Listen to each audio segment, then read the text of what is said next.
body bags where horror lies. Hello and welcome to Body Bags. My name is James and I'm your windswept Sunday night reviewer. And this evening I'm bringing you the review from Estonia.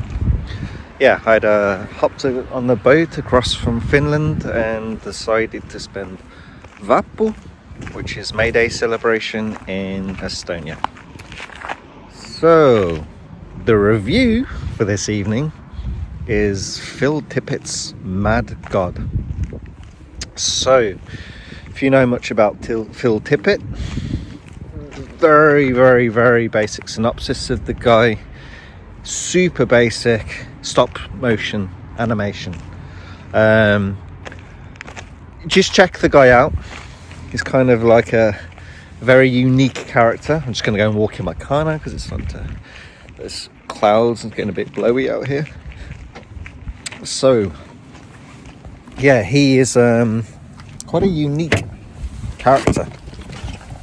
So it's over many movies over the years, and like I said, he's all about the stop motion animation, and he did an entire stop motion movie. He went to town, basically made a tool video, a feature length tool video. Yeah, this is kind of like a epic descent into the pits of hell and madness.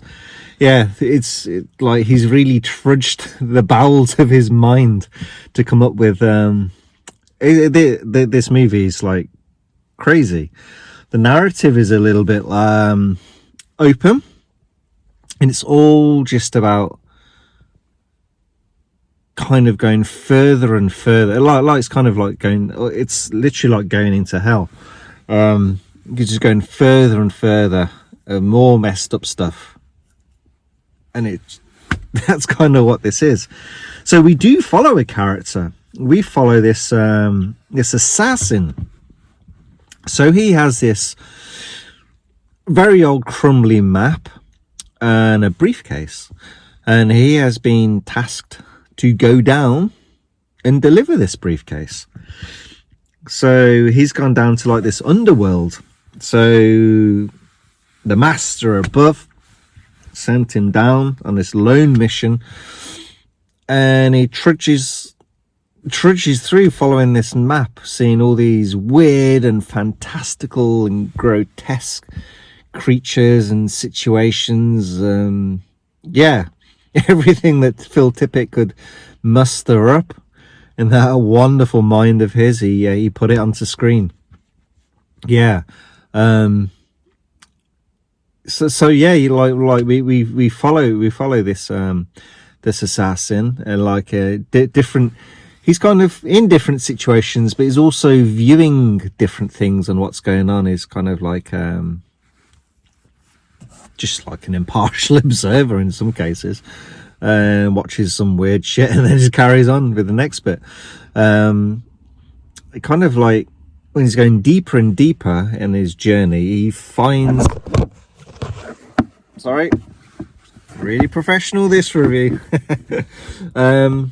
Yeah, he finds this basically just this mountain kind of briefcases, and it's like yeah, so he's been following this map. It's crumbling and crumbling and crumbling, and he's kind of got to this last bit almost, and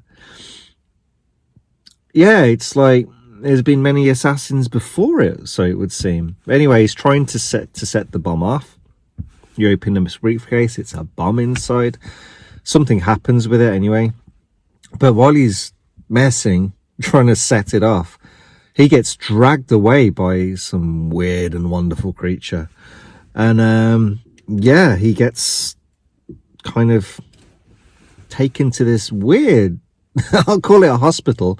There's a surgeon and a nurse there, but they kind of like shackle him to the table and proceed to cut him open and pull out all these rather unusual innards that you would not expect, and he's totally fine with all of this. They eventually find this weird kind of baby fetus, so our assassin was pregnant. Yeah, so they take this baby fetus off, and then they kind of drill into his head and watch his brain.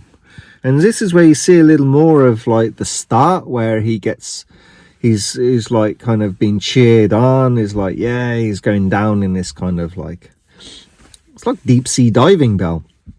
So you see all this stuff, you see more of his journey, like he's on a Jeep and a motorbike and all these different bits and pieces.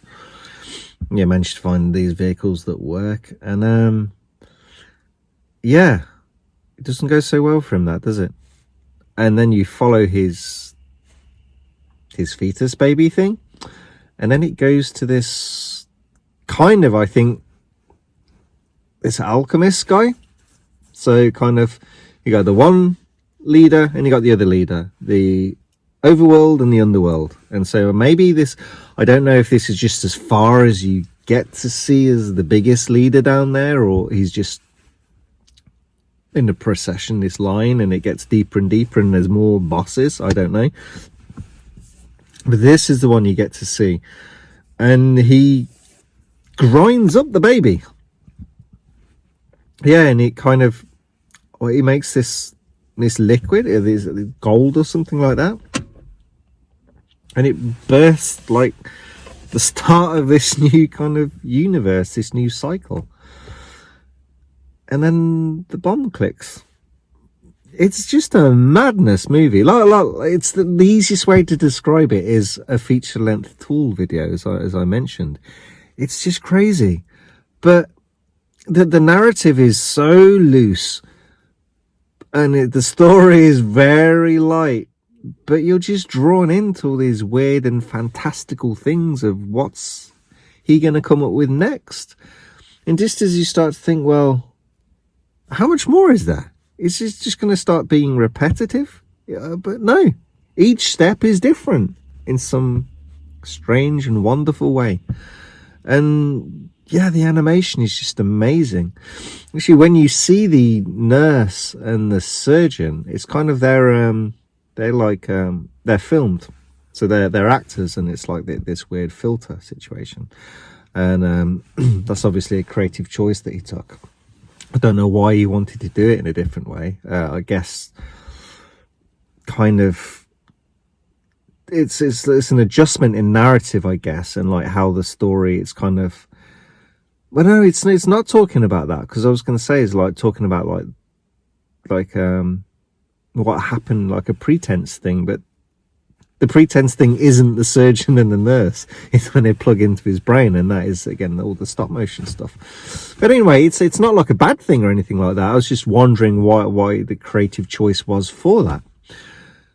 But the guy has his own unique visions, and I was very happy to see, as I think most were, that he was able to basically play out just what he wanted, because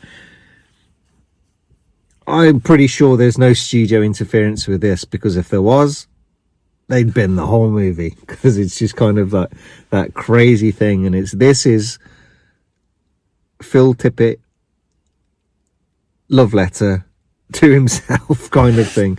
No, it's, you know what I mean? It's like when he's just been given the chance to create what he wants. It's kind of like he's worked so many years and been such a driving force with special effects within the industry, like touching on stuff like, even like I think he was in some test phases, I think, for Jurassic Park, when they're still looking at stop motion animation. Was he part of that? I can't remember now. But yeah, he's been forging the way, and he's kind of like the modern day Ray Harryhausen. He's been forging the techniques more and more. And yeah, it's really great to see he was able to pull something like this together. Couldn't have been easy.